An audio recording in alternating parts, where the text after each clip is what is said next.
14 españoles se lanzaron a caballo contra un ejército araucano que celebraba la victoria de Tucapel, que superaban los 7.000 indios.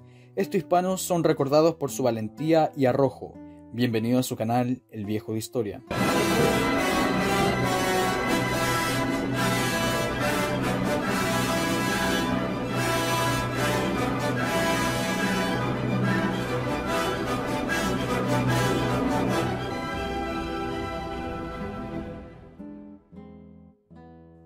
Juan Gómez de Almagro se debía juntar con Valdivia el 25 de diciembre en Tucapel, pero este no pudo porque había amenazas de atacar a Purén donde él estaba. Pero claro, era una estratagema de Lautaro para evitar que este no se reuniera con Valdivia. En la mañana del 25 de diciembre, Gómez de Almagro se decide ir a Valdivia junto con 14 hispanos, como Juan Morán de la Cerda, Gonzalo Martínez de Vergara, Sebastián Martínez de Vergara, Martín de Peñalosa, Andrés Hernández de Córdoba, Lorenzo Manrique, Sancho de Escalona, Pedro Niño, Gabriel Maldonado, Diego García, Andrés de Neira, Alonso Cortés y Gregorio de Castañeda. Pero claro, justo a esa hora Valdivia yacía combatiendo y siendo derrotado por Lautaro. Gómez de Almagro fue lo más rápido posible para acompañar a su gobernador, y mientras avanzaba se dice que cuenta no había ningún indio en las proximidades dándose cuenta del engaño de Lautaro. Al llegar al valle de Ilicura encontró cientos de indios celebrando, burlándose de ellos usando las ropas y armas de sus compañeros caídos, pero los 14 llegan a Tucapel cuando los atacan varios escuadrones de indígenas justamente en el atardecer. La batalla fue dura y solo fue en la noche donde pudieron empezar a retroceder, e incluso Encina cuenta que el caso de Juan Morán, que iba con un ojo colgando y se lo sacó para combatir mejor. La batalla fue frontal en Tucapel, pero cuando se retiraban eran combates y escaramuzas en el camino. En cada combate caía un español poco a poco. Y así sucesivamente Encina menciona como Manrique, Escalona, Niño, Maldonado, García, Neira, etc. Así iban cayendo todos los hispanos. Los 8 sobrevivientes restantes llegaron de nuevo al Valle del Cura y se dividieron en 2 secciones. Gómez de Almagro más 2 intentaría penetrar la Angostura, pero Cortés, uno de sus compañeros, fallecería en el camino. Detrás de los hispanos lo seguían miles de indios, por lo cual Gómez de Almagro, el alcalde de Santiago, decidió sacrificarse para salvar a sus compañeros, y le dijo esto: «Señores, si aquí guardáis para favorecerme, todos seréis muertos. Idos, que yo estoy mal herido, más vale que yo muera que no todos». Y se fue a un pequeño bosque, y los 6 españoles se fueron, y llegaron a Purén sumamente mal heridos. Lo siguiente que hicieron fue que los pobladores y los vecinos se fueron a la Imperial. Un indio de Juan Morán le dijo a los españoles todo lo que había sucedido en las cercanías, y la suerte de Gómez de Almagro, por lo cual Pedro de Avendaño, Martín de Ariza, Alonso de Coronas, Antonio Gutiérrez de San Juan y Alonso de Riera, sin dudarlo fueron a buscarlo, pero solo al ver que Purén ardía, pensaron que ya no estaba en el mundo de los vivos, hasta que el alcalde de Santiago, Juan Gómez de Almagro, como decían las crónicas, iba a pie, desnudo, descalzo, malherido, desfigurado, con los pies y las manos hinchadas, pero empuñando aún su espada. De esta forma los 14 de la fama pasaron a la historia por su valentía, bravura y sentido del deber. Una decena de hispanos se lanzaron al desconcierto para defender Tucapel, solo encontrando la masacre y muerte de sus compañeros y señor. No solo se lanzaron por el odio, sino porque tenían el deber de hacer algo para poder reivindicarse, por no haber llegado a tiempo por la estratagema de Lautaro. Buscaron la posible redención en conjunto en defender su honra. De los 14 solo volvieron 7 y prácticamente todos los indios amigos fueron asesinados por las hordas de Lautaro. Los 14 de la fama deben ser recordados por su valor, lealtad y sentido del honor más puro que se ha visto en la historia de Chile. En general fue una táctica común en enviar gente a los cacicazgos rebeldes a las ciudades de los hispanos para conocer así sus movimientos, qué estaban haciendo, sus tácticas militares, información militar, sus recursos, la cantidad de hombres y de mujeres que habitan en tales ciudades. Era fundamental conocer a tu enemigo, y eso lo sabían bien los indígenas, pero muchas veces los indios no necesariamente eran hostiles y espías. A veces eran indios pacíficos, vivían en la disyuntiva de ser fiel como esposa de un español, católica y súbdita del monarca, o ser leal a la familia, en cual se cree que muchas veces se pasaban información por mero chismes que los indios en rebelión lo usaban para su favor. Ejemplo, en el caso de las rebeliones de los indios de la etnia Aconcagua y los del Mapocho, ocuparon esta táctica recién fundada la ciudad de Santiago, y no sería absurdo pensar que podía haber estado dentro de la ciudad indios leales a Michimalonco en vez del monarca, que eran el cable de información con los caciques y curacas de la zona central. Los indios amigos muchas veces no se comportaban como amigos, sino como traidores. En el caso de los araucanos, no me detendré en todas las ocasiones que utilizaron estas tácticas, dado que a la hora de atacar un fuerte o una ciudad, dependía primariamente de la información que venía de adentro de este establecimiento hispano. El mejor caso detectado del espionaje araucano sería el acontecimiento de Purán, donde Lautaro tenía indios de su confianza que se disfrazaban de mercaderes, sirvientes o indios amigos. De esta forma, después de Purén fuese bien defendida por Gómez de Almagro, le llegase la noticia a Valdivia que lo necesitaba que lo acompañase en Tucapel el 25 de diciembre.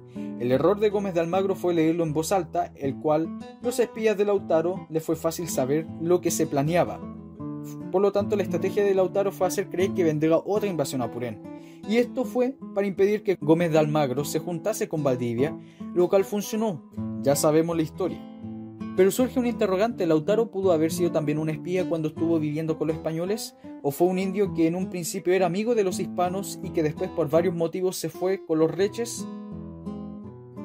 Pero los resultados fueron los mismos. Aprendió las tácticas y estratagemas hispanas, sus proyectos de fuertes y también la fundación de ciudades, el deseo de llegar hasta Magallanes, en fin, lo supo todo y se lo informó a los reches. Pero Lautaro, como un gran hombre de inteligencia, vio que sus homólogos eran buenos luchadores, pero no sabían cómo pelear en ejércitos. Dado que el araucano no tenía estrategias, se lanzaba en masa a lo loco, sin ningún orden, y por eso los hispanos, aunque estuviesen en desventaja, podían vencerlos. Después de Tucapel, los araucanos aprendieron las formaciones enseñadas por Lautaro. Atacaban en escuadrones cerrados, con lanzas cortas en las afueras y picas en el interior. Antes no atacaban a los jinetes, ahora empezaron a atacar en primer lugar a los caballos, porque era el elemento capaz de derrotar a un ejército entero de reches. En segundo lugar, se utilizaría el sistema de pelotones y de oleadas, como lo vimos en Tucapel y Marigüeño. Las maniobras distractivas, como la de Gómez de Almagro y el cebo de Tucapel, que obligó a Valdivia a marchar allí, las formaciones innovadoras, este sincretismo militar que fue adoptado en el mundo araucano, todo. En fin, los espías araucanos y en general todos los indígenas que enfrentaron a los hispanos funcionaron en formas generales como espías de quinta columna, indios que venían en paz pero iban armados en los fuertes, estaban dispuestos al sabotaje, daban falsa información, rumores alarmistas e infundían el terror dentro de las ciudades hispanas. De esta forma fue posible para los araucanos vencer y asesinar a un gobernador que conllevó la destrucción de muchos fuertes y ciudades. Concepción era un caos. Todos estaban encerrados mientras los araucanos tenían paso libre para destruir las ciudades y fuertes en el sur, arrasar los campos, sumamente necesarios para la alimentación, y además se robaban el ganado. Villagra no pudo esperar los refuerzos de Santiago, por lo tanto sale de Concepción con un ejército de 150 españoles y un contingente aproximadamente de 1500 indios amigos de etnia araucana. En Concepción solo quedaban 60 hombres, muchos heridos y también ancianos, pero el teniente de la plaza de armas sería Gabriel de Villagra, un pariente de Francisco. Marchaban estos 150 hombres con una veintena de caballería y de arcabuceros, 6 cañones, uno de los primeros usados en Chile, escudos para proteger a los arcabuceros, en fin. Se esperaba que este ejército fuese capaz de dar frente a Lautaro y sus hordas, porque estaba preparado y reforzado contra el Vicetoqui. Como maestre de campo estaba Alonso de Reynoso, español hábil en la guerra como se vio en combates anteriores. Pero pasó algo que cambiaría el conflicto en beneficio de los indios, que es el hecho que los hispanos desconocían cómo aconteció la batalla de Tucapel, dado que no había informes de cómo sucedió. Así que el factor sorpresa seguía presente para Lautaro, excepto que ahora el español iba mucho más preparado. Villagra marcha el 24 de febrero llegando a las cercanías de Andalién. Pasa por Marigüeño, que era una serranía, hasta llegar a Chovilongo, pero todo esto era el fin que deseaba Lautaro, con el fin de encerrarlo y cortarle la retirada. Lautaro envió una fuerza de 500 hombres para atacar por sorpresa al puente que estaba esperando las balsas para la retirada española. Mencionamos que los españoles más los indios amigos no sumaban más de 2000 hombres. En cambio, los cronistas antiguos decían que fueron 100.000 los indios, pero claro, era una exageración, Lautaro no tenía ese número. Pero estimaciones de Encina varían entre los 15.000 a 40.000 indígenas, o sea, estamos hablando más de 20 veces el número que tenían los españoles. Para el 26 de febrero, en la madrugada, se buscó subir la cuesta del Araquete y Reynoso tomó la vanguardia. y él apresuradamente se lanza al ataque, pero fue tan el ataque por parte de los araucanos que por suerte logró reunirse con el grueso del ejército hispano. El plan de Villagra era avanzar defensivamente hasta llegar a la planicie arriba de la cuesta para dar el combate, pero si bien mientras subía vencía escaramuzas de indios, Villagra no vio que por detrás le cerraban el paso, y en la planicie estaba el grueso del ejército de Lautaro escondido siguiendo el mismo plan. Llegó Villagra a la cima, pero aconteció lo mismo que en Tucapel. Ejércitos de relevo, el cual el primero era derrotado, le sucedía un segundo y así sucesivamente. Para desgastar al ejército de Villagra, el cansancio, los heridos y las constantes oleadas desmoralizaron el contingente hispano, lo cual los reyes acometieron sobre él. Incluso mientras Villagra daba arengas, unos indios casi lo asesinan. Lacearon al mismo Francisco de Villagra tirándolo del caballo, y los araucanos gritaban entusiasmados el Apu, que significa jefe, y por poco unos españoles lo salvan y Villagra se logra recuperar. Para las 4 de la tarde seguía el combate, pero la batalla ya estaba decidida. 8 horas de combate, sin comida, sin pan, sin descanso, con calor y en desventaja. Y además Lautaro aún seguía con su ejército de reserva, lo que aprovechó, dado que se robó los cañones y mató a 20 hispanos. La derrota era clara, ahora quedaba retirarse, que fue aún peor. Villagra ordenó una retirada bien planificada, pero el pánico se apoderó y en el camino de vuelta esperaban trampas y emboscadas de los indios que afectaron rotundamente al ejército restante de Villagra. Este último organizó una caballería que defendiese la retaguardia. Cuando avanzaron por un sendero sinuoso y estrecho, se lanzaron para que estos se fuesen a picada al abismo. Murieron casi todos los araucanos aliados de los españoles y más de 40 europeos. Lograron salir de ese terrible lugar y llegaron hasta el río Biobío. Villagra se quedó esperando a sus hombres en los botes y en la noche llegarían dispersos y heridos. Encina dice que salieron 154 hombres en total y solo volvieron 66 españoles, de los cuales murieron 4 de los heridos, muchos caballos perdidos, y de los indios amigos casi ninguno volvió. Marigüeño se de las otras grandes victorias del genio militar de Lautaro, lo cual obligó al español a retirarse y ser más cauto con este indígena. El golpe es tan fuerte a los españoles que se demorarían en reponerse varios años. Tal fue así que Concepción se perdería por primera vez, y así fue la historia de esta batalla. Con el contraataque de Pedro de Villagra en el sur, y por la fuerza generado por Francisco de Villagra, tenía la misión de exterminar la rebelión y sobre todo a Lautaro, dado que veía la verdadera amenaza de la rebelión indígena. Entre tanto, Lautaro quería destruir Santiago, pero existían muchas imposibilidades. En primer lugar, la negativa de los ancianos, porque lo único que deseaban era expulsar a los hispanos de la Araucanía, nada más que eso. Pero Lautaro veía en Santiago un bastión de permanente invasión española. En segundo lugar, estaba la peste que diezmó a los araucanos. En tercer lugar, estaba la hambruna, y en consecuencia la reducción de sus hombres dispuestos a ir al norte, dado que muchos caciques y señores locales más al norte del Biobío no querían ir en contra del hispano, lo cual Lautaro devolvía esa negativa con dureza y violencia, como menciona Encina. Lautaro mandó a quemar y descuartizar y se robó las mujeres de los caciques pacíficos que no querían unírseles.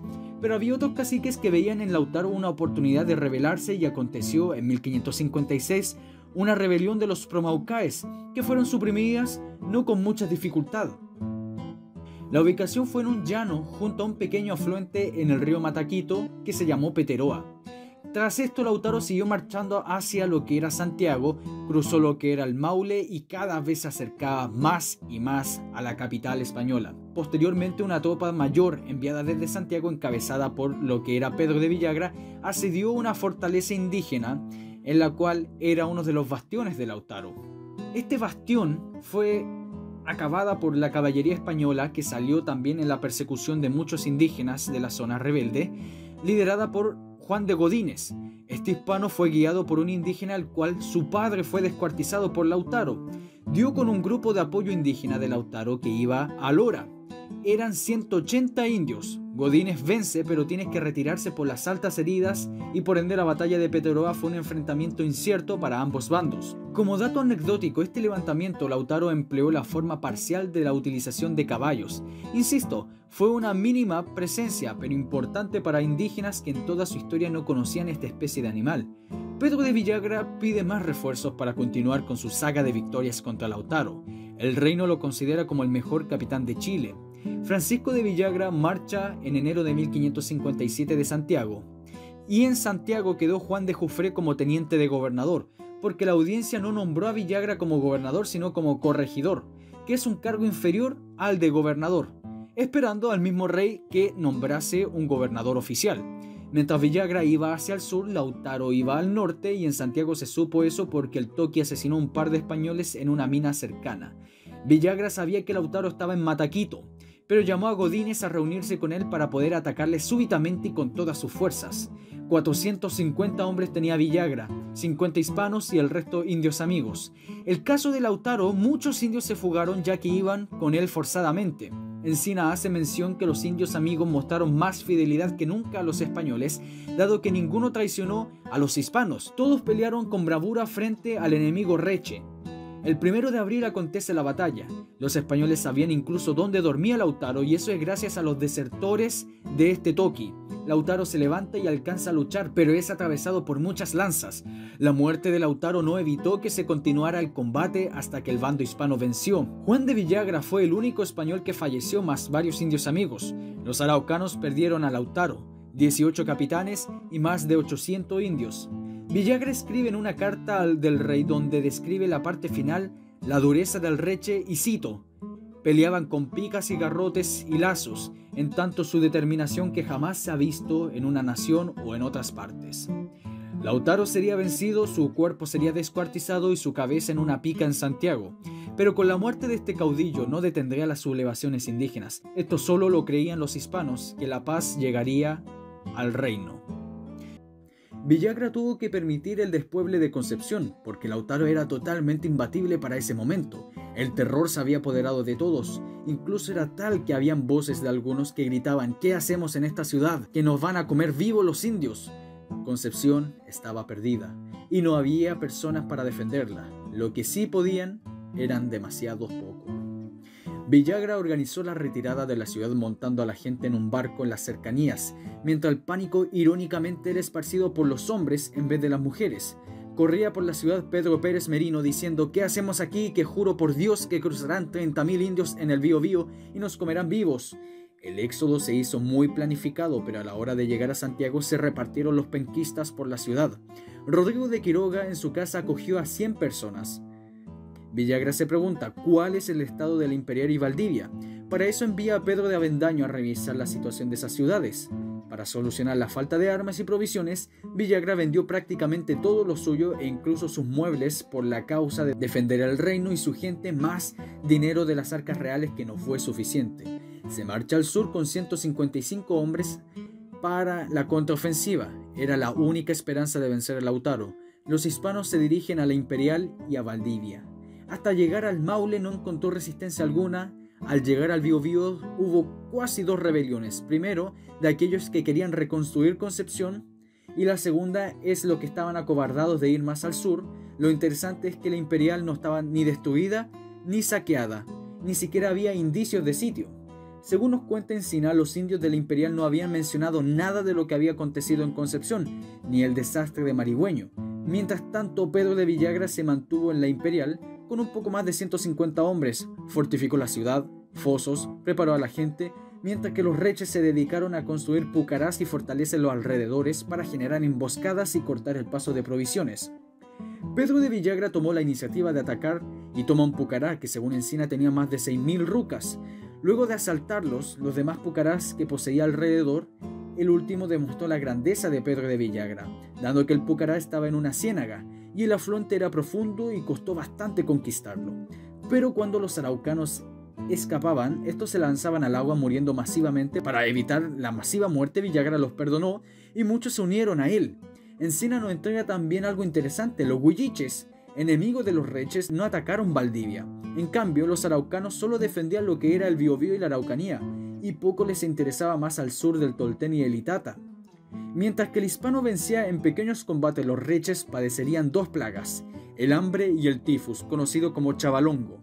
Los españoles pensaban que los reches, según Góngora y Marmolejo dice, casi 1 millón había y no iban a quedar más de 6.000 indios. Eso es claramente una exageración, pero se calcula que murió casi 1/3 de la población indígena, cientos de miles de almas producto del tifus. y Lautaro estaba perdiendo mucha cantidad de hombres que eran útiles para la victoria, pero la verdad es que fue tan atroz la plaga y la falta de comida por las malas temporadas y la táctica de los españoles, que era atacar los sembradíos, y con ellos también hacían con ellos. Y también, importante mencionarlo, que el levantamiento de 1553 fue de tal magnitud que se hizo una especie de guerra total, descuidando los cultivos y reservas de alimentos, que también afectó a los mismos araucanos. El hambre fue tal que el canibalismo ritual pasó a ser uno de necesidad, y Encina menciona cómo se comían a los prisioneros y entre ellos mismos. Esto lo confirmaría Góngora y Marmolejo, García Hurtado de Mendoza y Alonso de Ercilla. En resumen, había una hambruna general, muertos por el chavalongo, lo que provocaría una reducción impresionante del ejército de Lautaro y su rebelión. La hambruna no afectó al español por su cantidad reducida, pero esto permitió a los Villagras dar un contragolpe, lo cual veremos en la batalla de Peteroa y Mataquito, esta última derrotando y asesinando a Lautaro, pero la rebelión no cesaría. Muchas gracias, y este es su canal El Viejo de Historia.